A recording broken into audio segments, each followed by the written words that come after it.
In just a short period of time, the world's leading state sponsor of terror will be on the cusp of acquiring the world's most dangerous weapons.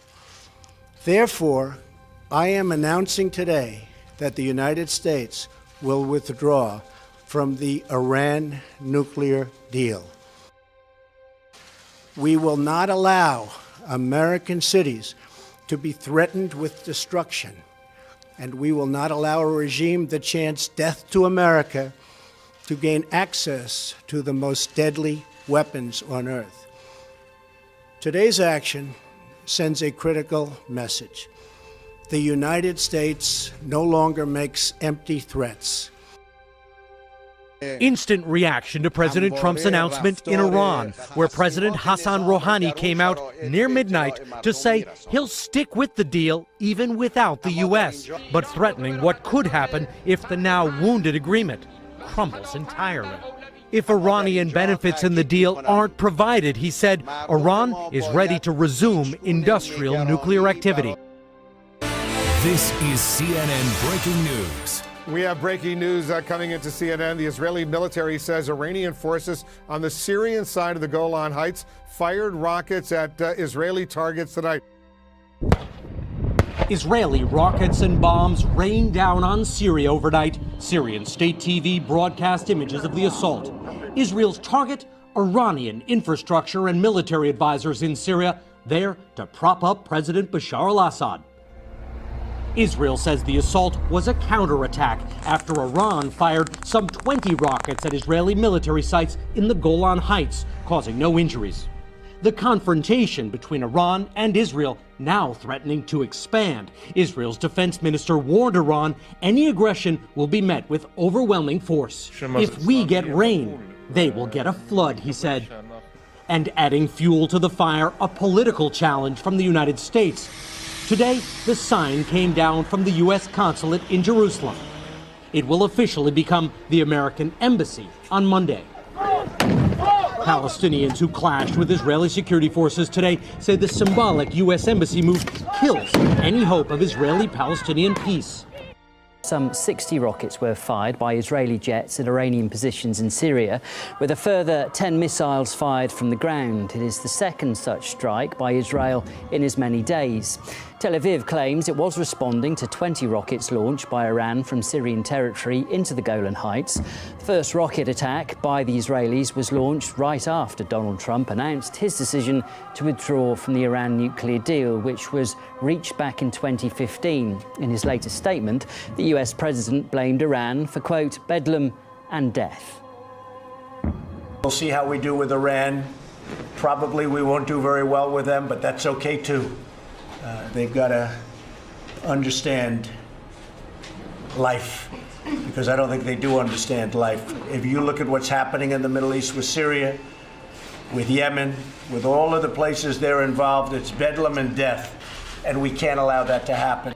Defiance today in Iran as the U.S. reimposed some sanctions after President Trump walked away from the nuclear deal, burning American flags after Friday prayers, shouting death to America, and issuing a new threat that unspecified preparations have begun to restart Iran's nuclear program on an industrial scale if negotiators can't salvage the deal. It comes after a rare and dangerous military confrontation between Israel and Iran. And that isn't the only flashpoint. Jerusalem is now blanketed with posters thanking President Trump for his decision to move the U.S. embassy to the city on Monday. A controversial decision that drove Palestinians onto the streets. Palestinians say they will keep protesting right until and even after the U.S. moves its embassy to Jerusalem, and that they will never give up on their dream of having the holy city as their capital too. Nothing in the earth can stop us from demanding freedom or oblige us to surrender to injustice. But Israel so far has dismissed the protests as anger that will pass and says the embassy move will go forward no matter what. Richard Engel, NBC News in the West Bank.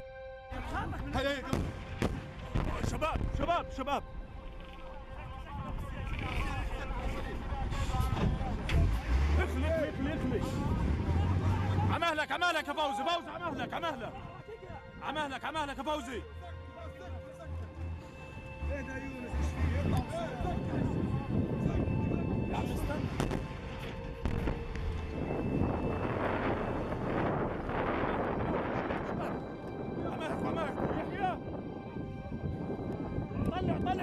The Middle East on the verge of a wider war. David Makovsky is a former journalist and is now the director of the Project on the Middle East Peace Process at the Washington Institute for Near East Policy. He's in Tel Aviv tonight. And Mark Perry is a contributing editor to the American Conservative magazine. He's the author of Talking to Terrorists: Why America Must Engage with Its Enemies. Gentlemen, thank you both for being here tonight. Mark, let me start with you. We heard in the tape piece just before this, the Israelis are presenting this as a defensive measure. The Prime Minister says Iran crossed a red line by establishing military infrastructure in Syria. Is that the way you see it? Not really. I think that this is a dangerous escalation. Israel had 27 F-16s in the air over Syria, hitting Iranian military targets. Mr. Netanyahu says it was a red line, but the Iranians have been in Syria for a long, long time and have had a relationship here. This is a dangerous escalation. It's hard to know where it will end. It's been quiet today, but there's no promise that it's going to remain quiet into tomorrow. I think Mr. Netanyahu owes the world an explanation of what he's doing and where it will lead.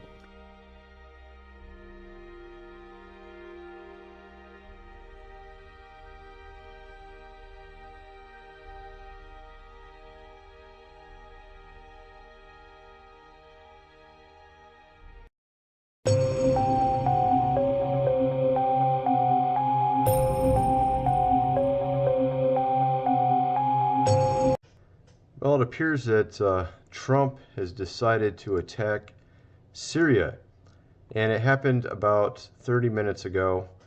Trump orders strikes in Syria, claims proof of gas attack. Blasts are heard in the capital. So, you know, this is kind of an interesting story to cover because, to be frank, this doesn't really make any sense. I mean, if you think about it for a minute, why would Assad gas his own people when America was about ready to leave? Okay, so if you look at the news, not even a day or two ago, we see stories about Syria cries out for American clarity, not chaos. So they actually don't want, why would Assad want his regime destroyed? Doesn't make any sense to you. So apparently out of nowhere, Assad decides to gas his own people at the last minute, right before America was going to pull out. To me, this sounds like something that's not true.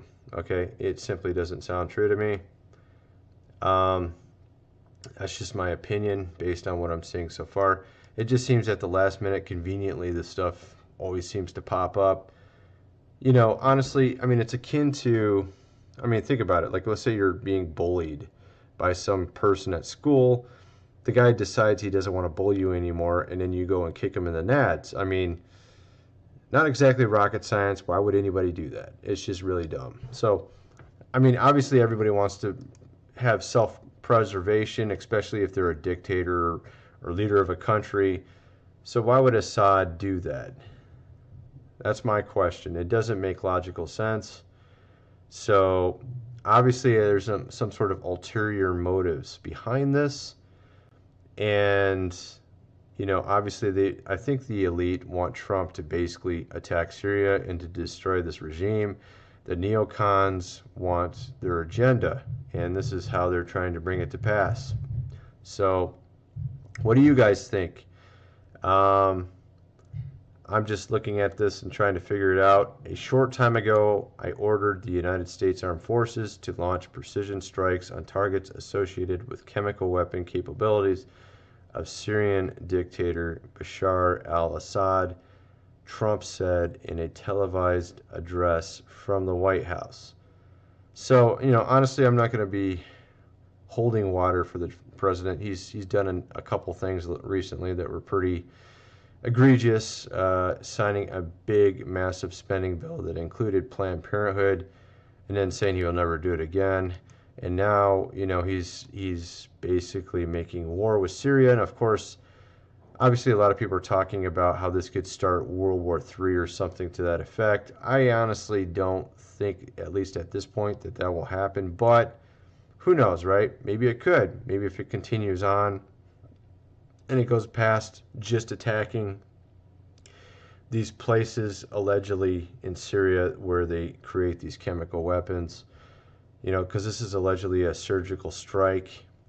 Could this also, you could also say, could this be Trump appeasing the neocons? Now, that's the thing, you know. I mean, if he's appeasing these people, they're pulling them towards their agenda, and he's, you know, it's like he's making concessions. He's like making more and more and more concessions. They're trying to steer him, turn him into a puppet so they can control him. This is kind of how I look at it. I hope it's just him, you know, and this is, you know, you got best case scenario, worst case scenario, and the best case is bad, and the worst case is really bad. You know, the best case scenario would be like he's just trying to make concessions so that he can somehow survive his presidency or something. And, you know, the worst case would be he's actually one of them, and he's just, you know, pulled the wool over our eyes or something, right? I kind of tend to go with the idea that he's making concessions, and he maybe thinks these people are his friends, or maybe they'll somehow give him something back in return. Maybe that's what's going on. I don't know.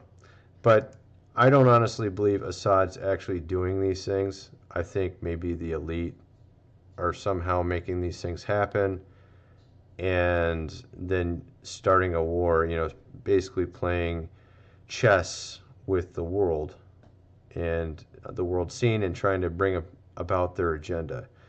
This is sort of my thoughts on the whole thing. I'm curious what you guys think. Let's see, what else do we have?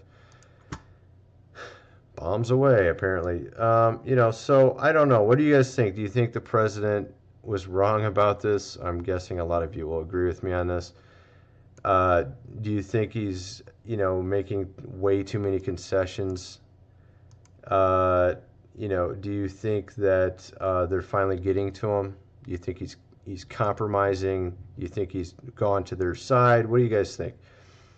Let me know in the comment section below, and thanks for watching.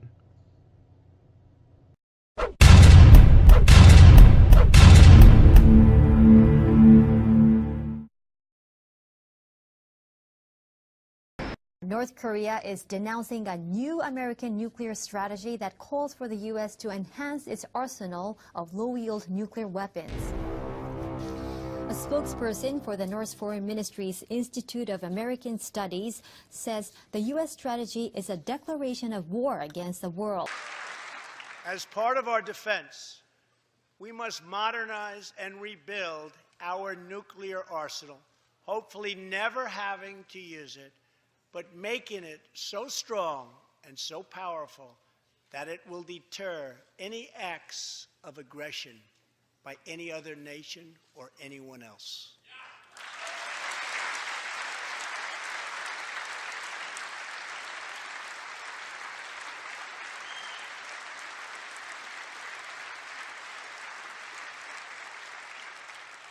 Perhaps someday in the future there will be a magical moment when the countries of the world will get together to eliminate their nuclear weapons.